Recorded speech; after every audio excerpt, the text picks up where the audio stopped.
Bonjour et bienvenue aux Happy Hour. Alors, je crois que la semaine passée, j'avais un souci technique par rapport au micro. J'espère que cette semaine, il n'y a pas ce phénomène-là. En tout cas, n'hésitez pas à me faire remonter. Alors, j'ai pas le chat malheureusement. Quand on m'écrit au moment où je parle, je ne l'ai pas sous les yeux. Donc, j'essaierai d'être plus attentif cette fois-ci sur ce sujet-là pour éviter des problèmes techniques. En tout cas, bienvenue et merci encore pour votre assiduité à ces happy hour. Là, on en est au numéro 10 et ça va concerner un sujet un petit peu plus technique que d'autres. C'est la notion d'automapping pour les imports. Comme d'habitude, hein, c'est toujours fonctionne toujours de la même façon. On coupe son micro au démarrage. On utilise le chat si on veut parler. J'essaierai d'aller un peu plus souvent pour aller vérifier. Et puis, l'idée, c'est que pendant 30 minutes, on parcourt cette fonctionnalité et que à l'issue de ça, vous soyez autonome ou en tout cas, si vous voulez enrichir, d'aller un petit peu plus loin, soit sur le forum, soit auprès d'Emma au support pour pouvoir avancer un peu plus. Voilà. On va présenter directement les fonctionnalités de cet élément-là. Alors, étant donné que c'est un point un petit peu plus technique que d'habitude, peut-être que l'administrateur de OneBase ne vous a pas donné accès à ces notions d'import et surtout de modèles d'import. Mais rassurez-vous, vous pouvez leur demander l'accès à ces éléments-là pour que vous puissiez facilement et rapidement accéder à ces éléments-là. Voilà, en quelques secondes, on va planter cet élément de décor. Donc, le plus simple pour démarrer dans cet élément d'automapping, c'est d'abord d'extraire de la donnée de OneBase, parce qu'en fait, le geste métier, c'est essentiellement celui-ci, c'est-à-dire que j'ai un certain nombre de fiches, on va prendre une entité simple qui est, par exemple, les fournisseurs, et j'ai une tâche qui est la mise à jour des coordonnées de mes fournisseurs par rapport à mon ERP. Il peut y avoir un décalage entre les coordonnées qu'il y a dans mon PIM et les coordonnées que j'ai dans mon ERP. Soit parce que finalement les gens ont enrichi plus le PIM et donc c'est l'ERP qui n'a pas les bonnes valeurs, soit c'est l'ERP qui est mieux enrichi et il faut les remonter dans OneBase en vue d'un sourcing ou en vue d'être cohérent sur l'ensemble de notre système d'information. Donc, on va voir dans cette séance ce matin la possibilité d'extraire déjà des données de manière assez simple, de les traiter dans Excel et puis ensuite de les réimporter et de les réimporter facilement grâce à la fonction d'automapping. Voilà, ce que je vous propose, c'est qu'on y aille directement et puis on avance sur ces sujets-là. Alors, hop, je vais aller sur ma base. Voilà, on arrive sur ma base de test, comme à l'accoutumée. Donc, pour pouvoir commencer, déjà, on peut aller voir déjà qu'on a des fiches fournisseurs, hein, bien souvent sur l'ensemble de vos bases, hein, il y a toujours un certain nombre de fiches. Sur cet exemple, sur cette base de test, on va retrouver une fiche fournisseur avec un nom, un code de fournisseur qui identifie celui-ci. C'est pas l'ID de OneBase. L'ID de OneBase, c'est 410 là pour cette fiche-là. Le code interne, c'est ce qui va permettre de faire la liaison entre mon ERP, le code que connaît l'ERP, et le code du fournisseur de OneBase. Et on a tout un tas d'éléments et on voit les adresses, les pays, les éléments, les mails et on voit les libellés. Alors que à l'intérieur, en fait, on a un code de champ et c'est ce qui va nous permettre de pouvoir faire les mises à jour ou les extractions à partir de ces données-là. Donc il faut pouvoir, pour commencer, il faut pouvoir avoir les notions d'export et d'import. Alors on peut refaire un import direct hein, si on avait déjà nos données, mais là on va dire que dans la vraie vie, si je dois mettre à jour, je vais d'abord extraire mes données fournisseurs. Donc, si vous n'avez pas ce bouton données exporter, il faudra demander à votre administrateur l'autorisation, s'il veut bien vous le fournir, ou alors lui a la capacité à pouvoir le faire. Donc, je vais faire un export de type fournisseur. Donc, soit je le cherche dans cette liste-là, soit sinon, on a un petit moteur de recherche fournisseur qui me permet de chercher l'entité que je veux exporter. Je vais retrouver l'histoire des derniers exports qu'il y a déjà eu et je vais pouvoir faire un nouvel export. Donc, je vais faire un nouvel export. Pour ce nouvel export, je ne mets pas de date de particulière parce que je veux vraiment toutes les fiches fournisseurs. Le système OneBase peut me préciser si on lui fournit la liste des ID et pas des codes fournisseurs, mais vraiment les ID, on peut les mettre, ou alors de dire je veux celui-ci, celui-ci et celui-ci en export. Moi, ça m'intéresse pas, je veux vraiment tous. Je vois qu'il y a des modèles d'export qui sont déjà préprogrammés. Si j'ai le droit avec le crayon bleu, ça va me permettre d'éditer le modèle d'adresse. Donc, si je clique sur cet élément-là, je vais pouvoir voir qu'est-ce qui a été programmé. Donc là, ça me propose le nom du fournisseur, le code du fournisseur, le code SIRET, le logo, les adresses, les villes et les pays. Parfait. Pour ce que j'ai à faire, c'est parfait pour ce modèle-là. Donc, je peux prendre ce modèle-là proprement dit. J'ai pas besoin des images. Je vais le prendre au format XLSX pour que ce soit plus simple à l'ouverture. Donc, je fais générer le fichier. Donc là, il va se générer. Tant qu'on est sur la page, il va s'actualiser toutes les 5 secondes. Il va nous présenter les éléments. Donc là, il nous dit qu'il a extrait les 776 fiches, qu'il nous les a organisées dans 9 colonnes, et on a le fichier Excel qui est là. Alors, des fois, quand on fait un export, il nous met des codes d'erreur. Ces codes d'erreur sont liés au fait qu'il y a une incohérence entre le contenu de la base et la liste de valeurs. En l'occurrence, la liste de valeurs code pays ne connaît pas le code NZ qui pourtant a été intégré dans OneBase. Donc, au moment où la personne qui a fait son import a mis des codes que ne connaissait pas OneBase, à l'export, il nous refait le même élément. Je vais télécharger ce fichier-là. Je le récupère, je l'ouvre. Et là, je me retrouve avec mes éléments d'extraction. Donc, si je prends ce fournisseur-là, je peux aller voir dans mes contacts fournisseurs que j'ai bien la bonne info. Donc là, je fais restreindre à le mot-clé, je mets le nom du fournisseur. Donc Casaban, si je vais sur la fiche Casaban, j'ai bien le nom du fournisseur, Donc là, le nom du champ, c'est non-four. Donc quand on s'approche d'un libellé, on voit le code, si on a les droits bien évidemment, pour voir les éléments. Code four, code SIRET, logo, adresse 1, adresse 2, code postal, ville et le pays. Donc, une fois que je suis dans Excel, je retrouve toutes les possibilités d'Excel pour pouvoir faire des mises à jour. Par exemple, je peux faire un recherche V par rapport au code du fournisseur si j'ai fait le même extraction depuis mon ERP. Depuis mon ERP, j'ai fait un export des adresses et grâce au code du fournisseur, qui est l'identifiant dans l'ERP, je vais pouvoir faire des rapprochements pour pouvoir faire des mises à jour. Donc, on va prendre Cabastan, par exemple. Là, il a l'adresse 1, c'est Beaumarchais. Hop, je vais l'appeler Cap Nord sur l'adresse 2. Voilà. J'ai fait une petite mise à jour très simple. Quand on va réimporter dans OneBase, en fait, on ne peut pas réimporter au format XLSX. Il faut préalablement l'enregistrer sous, donc faire fichier enregistrer sous, et l'enregistrer au format CSV. Donc là, je vais l'enregistrer au format CSV. Tous les Excel ont cette capacité d'extraire et d'enregistrer au format CSV.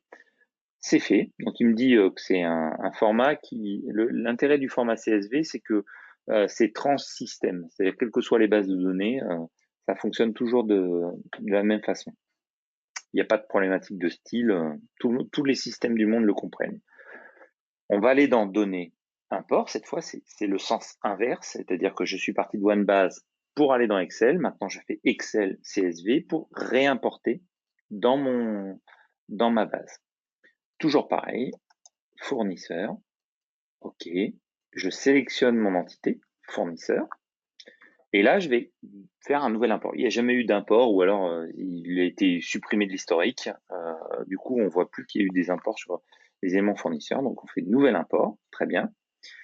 Première étape, le type de fichier. Donc, on fait parcourir et on va aller chercher notre fichier CSV.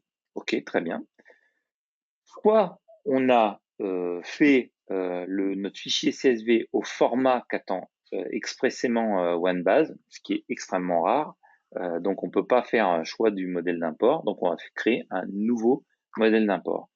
Moi, je vous conseille toujours de mettre des petits commentaires, mise à jour des adresses des fournisseurs. Ça permet de documenter les éléments et de pouvoir donner une indication à celui qui passera derrière vous pour savoir qu'est-ce qui s'est passé. Si mon modèle d'import avait déjà été créé, j'aurais pu faire précharger. Mais il n'a pas été créé, je vais donc le faire. Donc je clique sur modèle d'import. Donc là, je vais créer un modèle. Donc c'est pour la mise à jour des adresses. OK. Mise à jour des adresses fournisseurs. Donc c'est toujours bien de mettre une documentation. On peut voir, parce qu'on a un petit état là, qu'on a bien une ligne d'en-tête. OK, très bien. C'est un peu comme quand on transforme un fichier CSV dans Excel. Bah, il y a un petit paramétrage où il demande est-ce qu'il y a une ligne d'en-tête, quel est le séparateur. Donc là, en l'occurrence, le séparateur, c'est le point-virgule. Ça aurait pu être un autre caractère. Est-ce qu'il y a des identificateurs de texte? Non, pas particulièrement. Est-ce que l'encodage est spécifique? Non, c'est bien l'encodage par défaut. On peut faire des imports en ayant spécifié de l'UTF-8. Au moment où on exporte, ça, je fais un tout petit flash en arrière. C'est-à-dire que quand on fait enregistrer sous ici, on a deux possibilités dans Excel.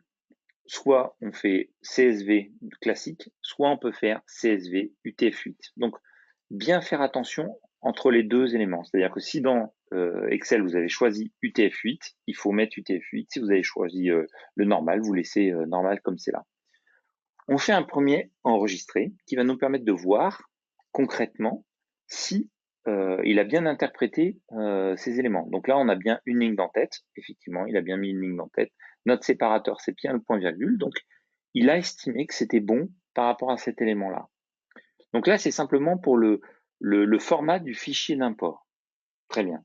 Maintenant, il va falloir faire le mapping. Parce qu'en théorie, on aurait très bien pu faire directement l'export d'un autre système. Mais là, vu qu'on l'a fait depuis OneBase, on a une fonction qui est là, qui est automapper, l'automapping. Conseil, toujours enregistrer avant de lancer l'automapping. Donc, on l'a enregistré. Donc, il met en place les éléments. Et là, il nous dit dans votre fichier Excel, dans le fichier Excel qu'on a envoyé, j'analyse les en-têtes et maintenant il va falloir faire le mapping avec les champs de OneBase. Donc j'ai plusieurs possibilités, soit je double-clique là et puis je vois la liste des champs, soit je vais utiliser les fonctions d'automapping. Étant donné que OneBase, au moment de l'export, m'a extrait les codes des champs, théoriquement, il va pouvoir retrouver les éléments. Donc je vais faire automapper et là on voit bien qu'il a retrouvé l'ensemble des champs. Donc, s'il n'y avait pas du jaune partout, ça voudrait dire qu'il y a peut-être un champ qu'il n'a pas reconnu. Parce que si par hasard, il y avait un double underscore, ou si on n'a pas fait exactement la syntaxe du champ, il ne pourrait pas retrouver cet élément pour faire de l'automapping. Et donc, soit on a les codes de notre ERP, il faut faire un mapping manuel, un par un, soit on fait une reconnaissance parce qu'on a nommé à partir des libellés du champ que connaissait OneBase. On va s'arrêter là pour la notion parce qu'il y a des éléments de constante et tout ça, mais c'est pas l'objet du tout de cette happy hour. Là, c'est vraiment de vous montrer que automapping, ça permet de faire vraiment la jointure entre les codes de champ du fichier et les codes de OneBase. Donc c'est extrêmement simple, extrêmement rapide. Donc là, j'ai fait automapping, j'ai enregistré, c'est parfait. Voilà, tout est OK. Je vais pouvoir importer mes données. Donc là, quand on fait importer, il y a toujours, ceux qui ont déjà fait des imports le savent, il y a toujours une phase de pré-traitement. C'est-à-dire qu'en fait, en fonction des paramètres que l'on a donnés, il va nous proposer un certain nombre de paramètres. Donc là, il nous dit, il y a 776 lignes pour les adresses. Donc là, on lui dit, tu mets à jour les fournisseurs existants. Donc si par hasard, j'avais rajouté des lignes, il ne me les créerait pas parce que je n'ai pas utilisé la fonction créer et met à jour. Donc là, je veux simplement mettre à jour. Je veux pas de traitement d'image parce que j'ai rien fait sur les visuels. Et là, il va me dire quelles peuvent être les erreurs. Donc il y a 10 erreurs. Bon, les erreurs, c'est parce que, comme on l'a vu tout à l'heure, il y avait à l'extraction, il nous a dit qu'il y avait des codes pays qu'il ne connaissait pas. Là, à l'import, il les connaît pas plus et donc il va les rejeter. D'accord? Donc c'est bon, on va dire qu'on va lancer la mise à jour de la base. Donc si tout est OK, il va nous faire la mise à jour que sur les 766 lignes correctes. Donc on lance la mise à jour de cet élément. Donc il va rejeter les erreurs et il va importer les données. Une fois qu'il a terminé, donc quand il fait information, c'est qu'en fait, il n'a rien fait. Sur certains champs, il n'a rien fait parce qu'il n'avait rien à faire. Donc à la fin, on a le résultat de notre import. Donc il y a eu des updates, il y a eu des mises en de type d'information, et on a une synthèse où il nous explique qu'il y a eu des modifications, qu'il y a eu des erreurs et qu'il y a eu des mises à jour. Voilà, résultat de l'import. Donc on a modifié 104 fiches sur l'ensemble. Il n'en a créé aucun parce qu'on lui a pas demandé, évidemment. Ce résultat d'import, de toute façon, on le retrouve dans l'historique. C'est-à-dire que la prochaine fois que je viendrai dans fournisseur, import fournisseur, je vais retrouver mon modèle d'import, ce qui me permet d'avoir mon histoire. Et si quelqu'un vient derrière, il verra les erreurs, les éléments qu'on a pu mettre à jour. On va aller voir dans notre fiche fournisseur, notre fiche Casaban et notre fiche Casaban.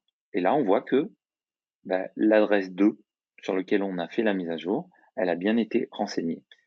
Et si je vais dans l'historique, je vais voir que l'historique a été fait par un import. Donc on a bien l'histoire de cet élément-là. Le 2 juin 2020 à 11h46, j'ai fait une mise à jour. Donc c'est important de voir, il me reprend le libellé de ce que j'ai fait, mise à jour des adresses. Donc ça permet de donner une histoire. Et on voit concrètement ce qui s'est fait, c'est que l'adresse 2, il n'y avait rien. Et on est passé à Cap Nord. Et pareil, il n'y avait pas d'information sur l'adresse du pays. On est passé de rien à FR parce qu'en fait, il y avait une fonction qui disait que s'il n'y a rien, c'est France par défaut. Voilà, ça vient du paramétrage de notre base. Donc voilà comment on peut faire des automappings très facilement, très rapidement. Je vous conseille d'utiliser ces fonctions-là pour tout un tas d'entités simples. C'est-à-dire que l'entité produit est un petit peu plus compliquée à gérer, mais déjà entraînez-vous sur des entités classiques comme les contacts, comme les fournisseurs, comme les pré-art, ça marche très bien pour les pré-art également.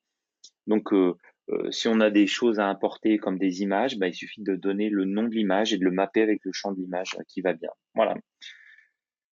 Donc voilà comment on peut utiliser cette notion d'auto-mapping.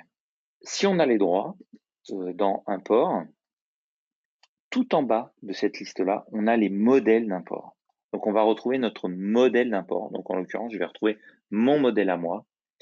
Et si on va, donc là on était dans le mapping, on peut mapper les éléments, mais il y a une chose que je vous ai pas montré, c'est la notion de permission. C'est là en l'occurrence quand je crée par défaut une valeur, ça me met qu'il est privé. C'est-à-dire que le modèle, il n'est utilisable que par moi. Par contre, si je mets en protégé, mon modèle, il est disponible pour tout le monde, mais personne ne peut le modifier. Donc ça peut être intéressant. Je parle surtout pour les administrateurs. Vous pourriez créer des modèles et que les utilisateurs peuvent réexploiter à l'infini sans y toucher, sans avoir le risque de modifier le paramétrage de cet élément-là. Ce qui fait que les utilisateurs de cette base-là, s'ils font import fournisseur, si je fais une nouvelle import, ils vont avoir le droit d'utiliser le modèle mise à jour des adresses. Alors que s'il était privé, ils ne verraient pas celui-ci, ils ne verraient que le mien. Voilà. Ce que je vous propose, c'est peut-être de répondre à vos questions si vous avez des questions sur cet exemple d'automapping. Est-ce que vous avez des questions particulières? L'automapping fonctionne sur tous les modèles d'import. Donc vraiment, il n'y a pas d'exception. Ça fonctionne vraiment sur toutes les entités. Donc toutes celles qui sont importables ici ont la capacité de pouvoir faire des modèles d'import. Que ce soit sur les listes de valeurs, sur les caracs, sur les définitions de champs, sur tout un tas de paramètres, on peut très bien créer des modèles d'import qui sont propres à OneBase. Et si, pour la nécessité du projet, les développeurs ont besoin de créer une nouvelle entité, bah, vous aurez aussi cette capacité de créer des modèles d'import qui vous soient propres.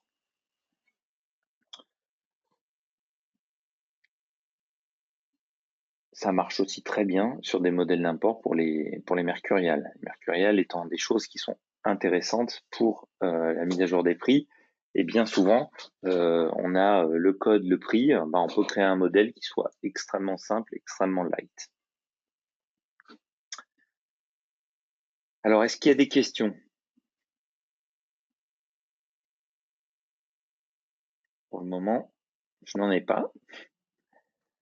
Ce que je peux vous proposer, parce qu'il nous reste encore un petit peu de temps, c'est de refaire un exemple sur une autre entité pour qu'on voit bien la démarche qui nous est faite. Donc, on va prendre un autre exemple, par exemple les coordonnées. Les coordonnées des utilisateurs. Ça, c'est une chose simple. On a des contacts et bien souvent, il faut mettre à jour cette notion de contact qui est liée soit parce qu'ils ont changé, soit parce qu'il y a des mises à jour de mails à faire. Donc, ça peut toujours être intéressant de pouvoir faire des exports. Donc, pour mémoire, quand on est sur des listes comme ça, il y a toujours un bouton exporter, ce qui nous fait un élément direct pour pouvoir exporter la liste des ID. Donc en fait, c'est comme si j'avais pris la liste des ID et je l'avais mis ici. Ça revient exactement au même que lorsque je vais dans Données, Export, et que je vais dans Contact. Ça revient exactement au même, sauf que si je passe par Contact, Nouvel Export, et ben là, j'ai pas la liste de mes ID. Donc l'intérêt de ça, c'est de pouvoir faire des filtres. Je peux très bien chercher tous les contacts qui ont la lettre A dans leur nom. Donc ça va me restreindre aux 68 contacts où il y a un A dans le nom ou dans le prénom. Ou alors on va faire avec Arnaud, très bien. Très bien, Arnaud. Je vais exporter que cette fiche-là. Donc si je fais ça, ça va m'exporter ma liste d'ID. Très bien. Soit je fais un modèle d'export, soit je le laisse faire mon modèle OneBase, soit je fais directement du CSV, soit je fais du XML, de l'XLSX. Donc je vais faire de l'XLSX, ce sera plus simple. Il va m'extraire ma fiche. OK. Je vais l'ouvrir.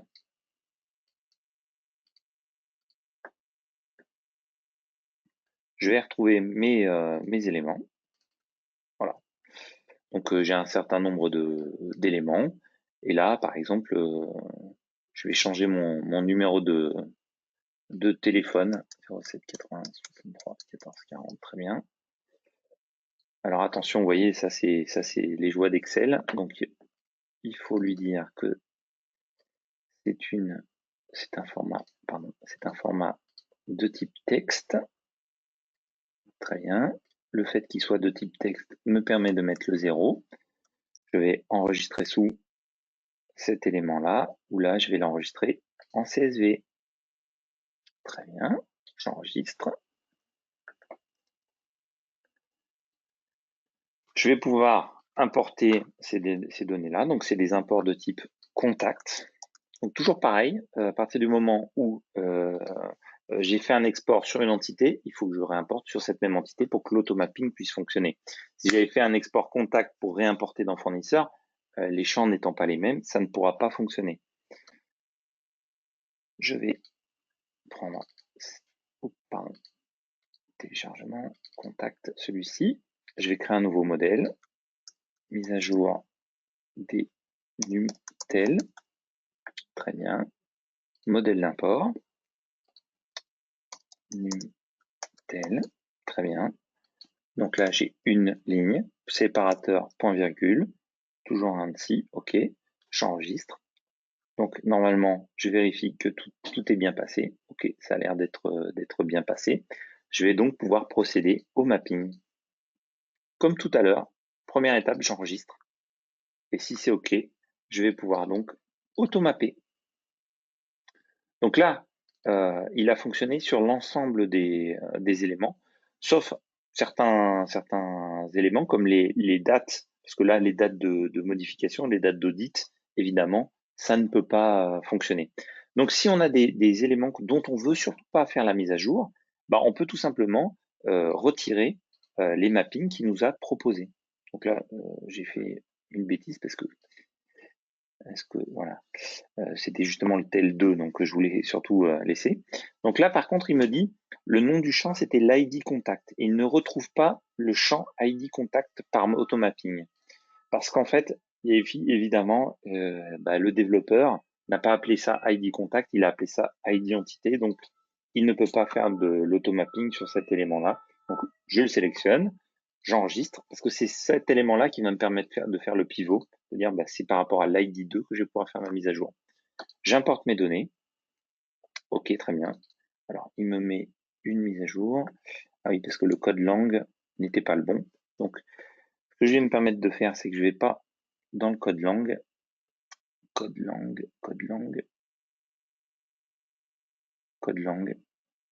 Je vais pas les mapper. Ce sera plus simple. Enregistrer, importer. Voilà. Donc là, j'ai pas mappé les éléments. Donc, a priori, c'est tout bon. C'est bien passé. Une ligne correcte. Lancer la mise à jour de la base. OK. Donc là, ça va me faire un élément. Alors, le temps de rafraîchissement est toujours de 5 secondes. Donc, si on n'a pas le temps, on appuie sur actualiser et généralement, ça s'est fait en à peine une seconde. Donc, on a le temps des éléments. Résultat. Donc, deux possibilités pour voir le résultat. Soit je vais dans contrôle d'accès contact et je vais voir les contacts, soit sinon, vous voyez, il y a toujours à côté de l'update l'entité qui a été concernée. Donc, je vais aller voir directement la fiche, ça m'ouvre à un deuxième endroit. Et là, on voit que mon numéro de téléphone a bien été mis à jour. Si je vais dans l'historique, je vais voir que mon numéro a été mis à jour. Voilà, on arrive au terme de notre happy hour sur l'automapping. J'espère que vous trouvez ça pratique et simple à utiliser. En tout cas, on est là pour vous soutenir et vous aider. Le plus important, c'est que vous ayez les droits. C'est-à-dire que s'il n'y a pas le droit, c'est peut-être qu'il y a une notion métier, vous n'avez peut-être pas le droit de faire des imports dans votre PIM. Ça, c'est des choses à régler avec votre chef de projet, le PIM Master. Sinon, adressez-vous au chef de projet OneBase, que ce soit Fanny, Pauline, Thomas ou moi-même. On vous guidera et on vous aidera. Je vous envoie le lien de cet enregistrement vidéo Happy Hour pour que vous puissiez le revoir si nécessaire. Et moi, je vous dis à la semaine prochaine pour un nouvel Happy Hour. S'il n'y a pas d'autres questions, on s'arrête là et je vous souhaite un bon appétit. Au revoir.